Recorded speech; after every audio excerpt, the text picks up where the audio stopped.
Alors on y va pour une section événements, on va voir plus en détail les événements, quelles sont les bonnes pratiques, quels sont les événements les plus utilisés, les plus intéressants, et également qu'est-ce qu'on entend quand on parle de propagation d'événements.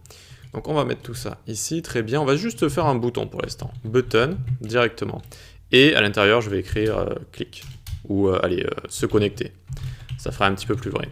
Très bien, je rouvre ça avec le live server, juste ici, et voilà. Donc j'ai mon bouton qui est ici. Je peux zoomer un peu si vous voulez, il est là, très bien. J'appuie sur F12 et je retourne à la console. Voilà. Pour commencer, je vais vous montrer ce qu'il ne faut pas faire avec les événements. Parce qu'en fait, il y a plusieurs façons d'être à l'écoute d'un événement. Je vous ai montré Add Event Listener, qui est la bonne façon de faire. Et maintenant, je vais vous montrer des mauvaises façons de faire. Par exemple, button, ici, je peux venir et faire onClick directement dans l'HTML est égal. J'ouvre les apostrophes ou les guillemets, et ici j'écris console log hello world. Voilà, comme ça. C'est pas joli déjà, c'est pas joli. Regardez, on clique, ça va fonctionner, ça va fonctionner. Alors pourquoi il ne faut pas faire ça? Dans l'HTML, il faut juste de l'HTML. Il ne faut pas du CSS inline, il ne faut pas du JavaScript inline, il faut juste de l'HTML. Sinon, on va au-devant de beaucoup de bugs, de beaucoup de failles de sécurité également, et encore plus, quand vous allez mettre un onClick ici, ça va créer des bugs avec les autres événements qu'il va y avoir dans vos fichiers JS. C'est vraiment pas une bonne façon de faire, d'accord? C'est vraiment pas une bonne façon de faire. Donc, peut-être sans doute, je vous le montre en fait parce que vous allez le voir sur des vieilles lignes de code, peut-être sur des vieux posts sur Stack Overflow par exemple. Et donc, dès que vous voyez ça, vous dites non, non, non, c'est non, on ne fait pas ça, donc pas en JavaScript directement. Attention, si on fait tout ce qui est framework, JavaScript, etc., donc quand vous utilisez React, Vue et compagnie, il y a une syntaxe spéciale qui va vous permettre de faire quelque chose qui ressemble un petit peu à ça.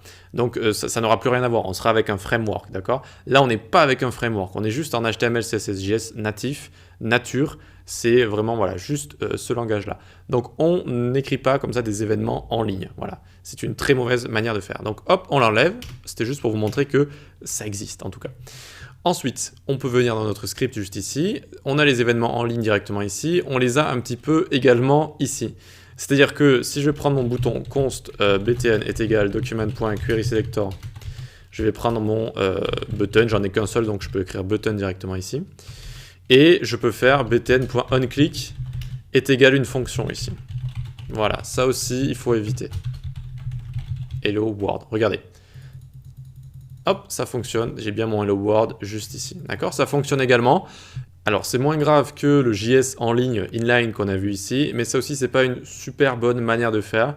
Il faut éviter de faire ça parce qu'on va avoir du mal à accumuler les événements si on a envie d'en mettre plusieurs sur un élément. Si on fait des événements en ligne comme ça, on va avoir du mal. Donc tout simplement la règle elle est facile, hein, elle est facile.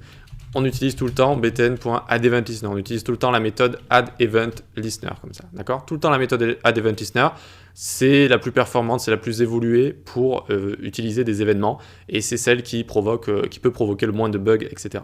Donc addEventListener, clic, tac, alors je grossis un petit peu, et ici on peut envoyer une fonction directement, tac, tac, tac, et on peut envoyer notre log hello world. Voilà, tac. Ah pardon, j'ai fait une fonction fléchée. Tac, nickel. Donc ça fonctionne également. Alors vous avez vu, là j'ai utilisé une fonction fléchée. Je crois que je l'ai même utilisé tout à l'heure. Alors une fonction fléchée, c'est ça par exemple. Vous voyez, quand on fait juste parenthèse avec la petite flèche, c'est une fonction qui a été rajoutée plutôt récemment, il y a quelques années, en JavaScript, et on aura toute une section pour parler des fonctions fléchées notamment. Donc voilà, n'ayez pas trop peur, c'est juste une autre manière d'écrire des fonctions. Voilà. Nous, pour l'instant, on a vu les fonctions classiques comme ça, d'accord? Donc juste avec fonction, et on ouvre les accolades directement. D'ailleurs, quand on écrit une fonction comme ça qui n'a pas de nom, vous voyez que cette fonction n'a pas de nom. Elle va juste s'exécuter quand on clique en fait. Et donc on appelle ça une fonction anonyme tout simplement, parce qu'elle n'a pas de nom. Elle s'exécute seulement dans un contexte donné, donc là dans le contexte du clic sur le bouton. Voilà, directement. Très bien, très bien. Eh bien, c'est bon pour ici les bonnes manières de faire. Vous avez vu, donc on peut faire de l'inline. On peut écrire également une version un peu raccourcie en faisant on et le nom de l'événement. On évite de le faire aussi. On utilise tout le temps addEventListener et c'est parfait comme ça.